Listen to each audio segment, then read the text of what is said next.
Yee-haw! Here we go! Well, this is it, huh? Yu Yevon's hiding somewhere inside Sin, and we're gonna find him. Well, that sounds pretty simple. Hey, simple is the way you like it, right? You got that right. Pops, I'm counting on ya.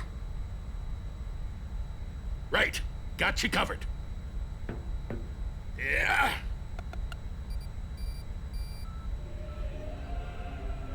How's that? Right on.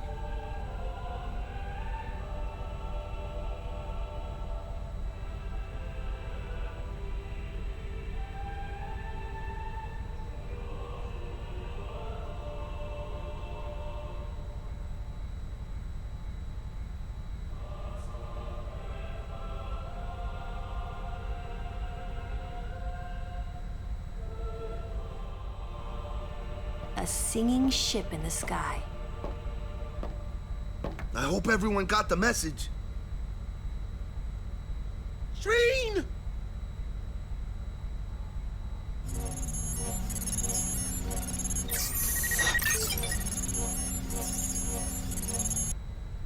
All right, we're going in. How we gonna get inside? The easy way, how else? Figures. Well, let's go.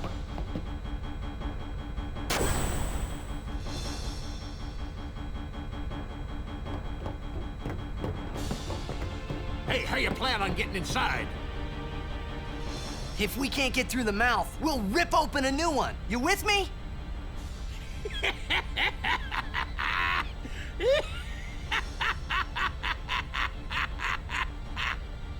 Now that's what I call a plan. Vedrà, è fritto e ca. Of course. Of course. All right. We'll give that thing a new blowhole. All you gotta do is jump. Roger. I won't tell you to be careful. Do your worst, kiddo. Roger. Fet!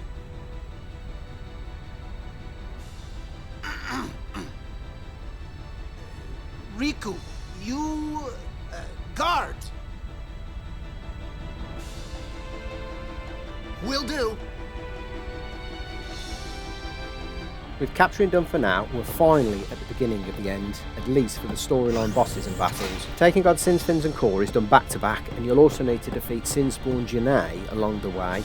This means you won't be able to save, nor restock any items. In this episode, I'll be discussing key enemy AI, the setup you'll need to ensure survival, and the strategies you'll need to win. I can hear the song. Yes, I can hear the hymn too. They listen to us. We won't let them down.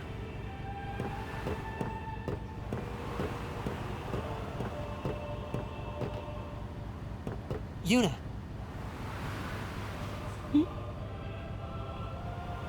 You don't need this anymore, right? Oh! Right? Huh.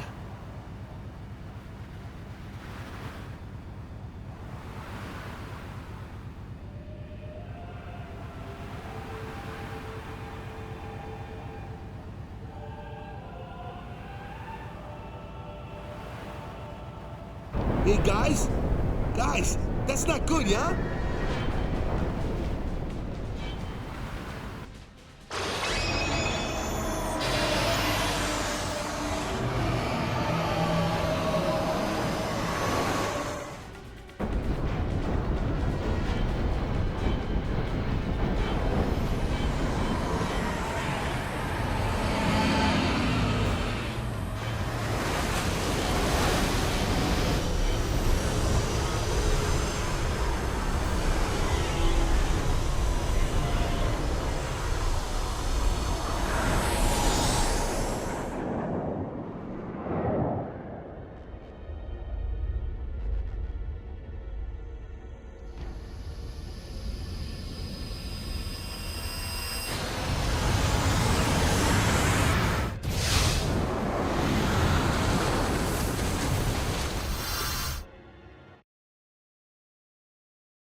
Huh?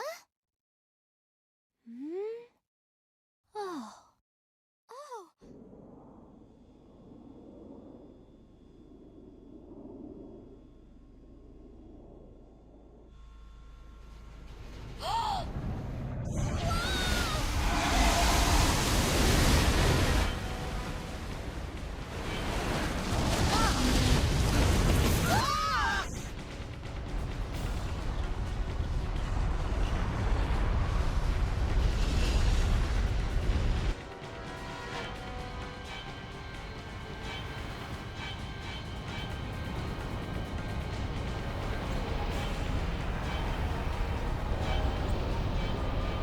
Damn you, old man. Hey, I saw something shine at the base of Shin's arm. I reckon it's a weak spot. Good! Fred! Feina bimat poshin! Sin's pulling us in! Everyone, back inside! Dolina! Hetlutak!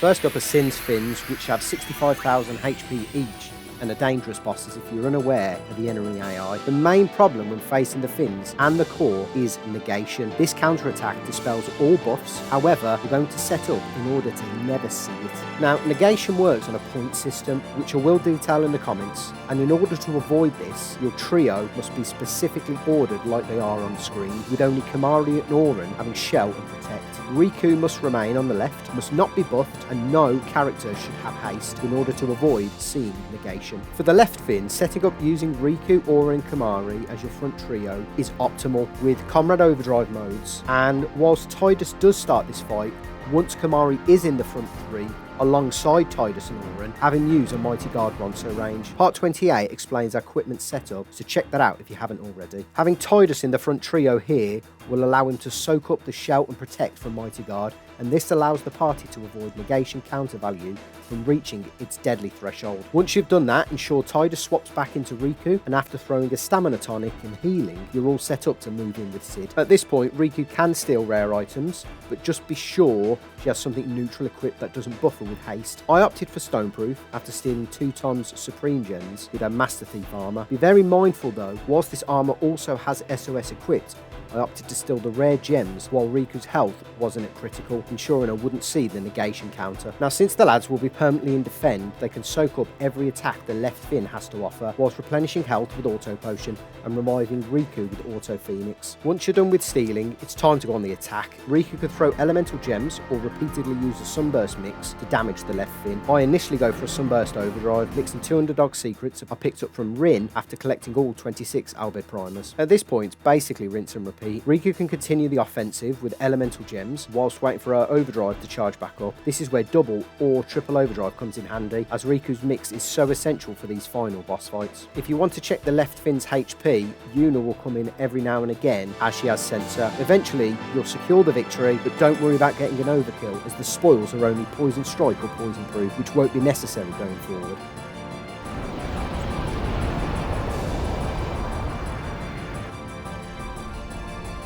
Here goes! Everyone, hold on to something! Here we go!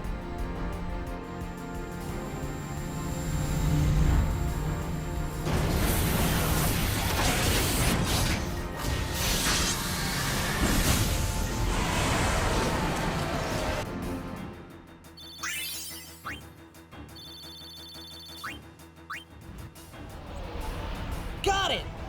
Couldn't have done it without you! Alright! Everyone look sharp! Time to hit the other side! Easy for you to say. After Sid takes out the left fin, you'll go straight into fighting the right. As mentioned, with all 3 battles, you need to start preparations from scratch. So repeat the setup strategy we went over in the left fin battle. Swap out Rikku, bring in Tidus, and use Kimahri's Mighty Guard Overdrive.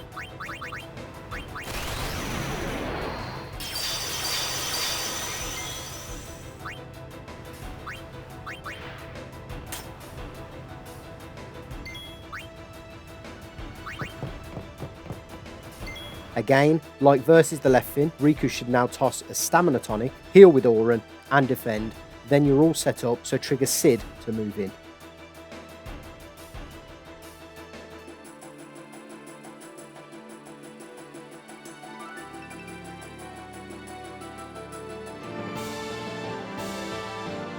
Negation though is still a threat, so like the previous fight, the only buff we'll be using is Shell and Protect on the lads. Whilst these were removed from the previous fight, our equipment hasn't changed, so you can opt to change Rikku back into a Master Thief armour, nab a couple of Shining Gems, and swap back to a neutral armour to avoid Negation.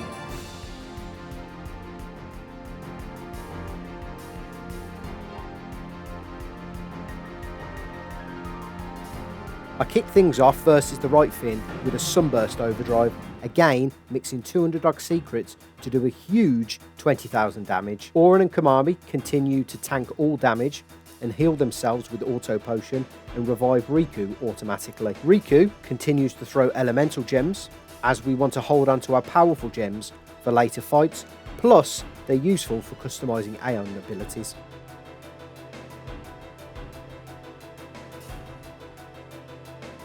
Even without haste though, Rikku's agility and double overdrive will ensure you'll be throwing fire gems like crazy, and within no time we'll have a second overdrive lined up. You can use Rikku defensively though as well, healing to ensure the lads remain in defend, plus you can continue to swap in Yuna to check the enemy HP if you wish. The trick during this fight though is to save Rikku's overdrive, as you'll need it immediately during the third boss fight, so whittle down its health with elemental gems. Each elemental gem does around 2700 damage, so it'll take around 16 plus an initial Sunburst Overdrive to finish off the right fin. I found the right fin, at least in this fight, loved to spam back-to-back attacks, which highlights the importance of the lads in defend and the equipment strategy we were using.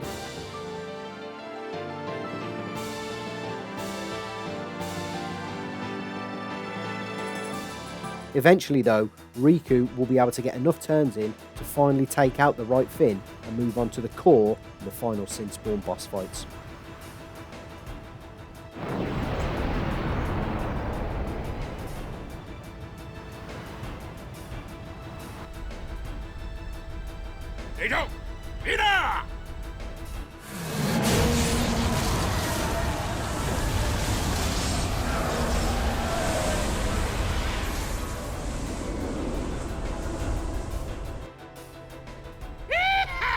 Where next? Deku-chan. Fred? Farija umo pakia. Pidra shike. Dek noga. De drid lidpa.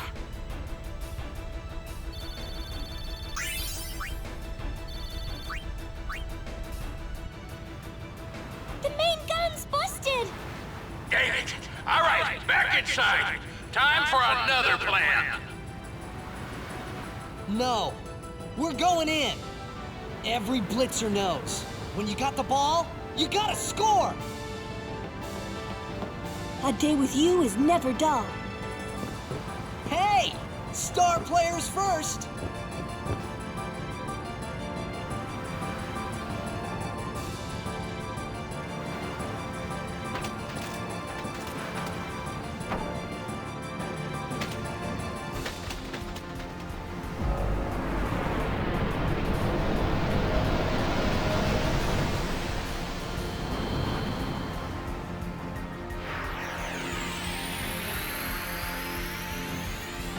Sinspawn Genais has 20,000 HP and is the biggest threat of all four bosses we're facing. Venom hits for massive physical damage and always inflicts poison, whilst Thrashing hits all characters for physical damage and will always knock out Rikku. With our setup though, you shouldn't have any issues. As with the fins, you'll need to restart preparations by swapping Tidus back in, using Mighty Guard with Kamari, bring Rikku back in place of Tidus and use a stamina tonic, then heal with Auron. Once the lads are in defend, you can then set up for this fight and versus Sin's core too. We're lucky that in this fight, Sinspawn Genais doesn't use negation, so you're safe to equip Rikku with haste. I opted for her SOS haste and Master Thief armour to steal rare items. After stealing 2 Shining Gems, I swapped back to a neutral armour for Rikku to prepare her for the next phase versus the core, which does use negation, so we can't have haste on any character. With our equipment set up, Auron and Kamami can tank both of Genais' attacks, and evade encounter will help chip away at its health, putting the boss within that critical sunburst range. Plus, Rikku can take on the white mage role again and heal both poison and HP using Albed potions. Once Genais has been countered at least once, this is where Riku's overdrive will come in handy. Mix 200 odd secrets for a sunburst that will overkill the boss. I would recommend finishing off Genais this way, as the overkill will increase the chance of dropping a useful zombie strike weapon for the BFA fight later on. And finally, we move on to Sin's core, which is the weakest of the 4 bosses. However, like the Finns, we need to ensure we don't see negation, just to be safe. Without negation, the core's only attack is Gravija, which can't kill any of our characters, but it may counter with a basic elemental magic attack. So swap into Riku's Armada, and Mighty God will handle these attacks for the lads. There is an attack pattern to this, so I'll add it to the comments as well. Now, at this point, Rikku can steal stamina springs, but they aren't very useful at this stage in the game or the challenge, so focus your attention on throwing fire gems, and the lads will continue to heal and revive Rikku if needed, and Rikku can support them with healing. With the core having 36,000 HP, it'll take about 15 gems to secure the victory, so I would recommend using a sunburst or 2, although an overkill is not essential either, as the drops won't be useful going forward. 4 back-to-back fights later, you'll eventually take down Sin's core, and after more epic cutscenes, up next is the final showdown with Sin.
Petra, het lid pamejage fredeka. Pamejage het ku. Droja twad. Edek ribahek. Rikku, acclamat. It's going to come back, isn't it? I know. What? You're kidding me. No, we have to beat the guy inside Sin.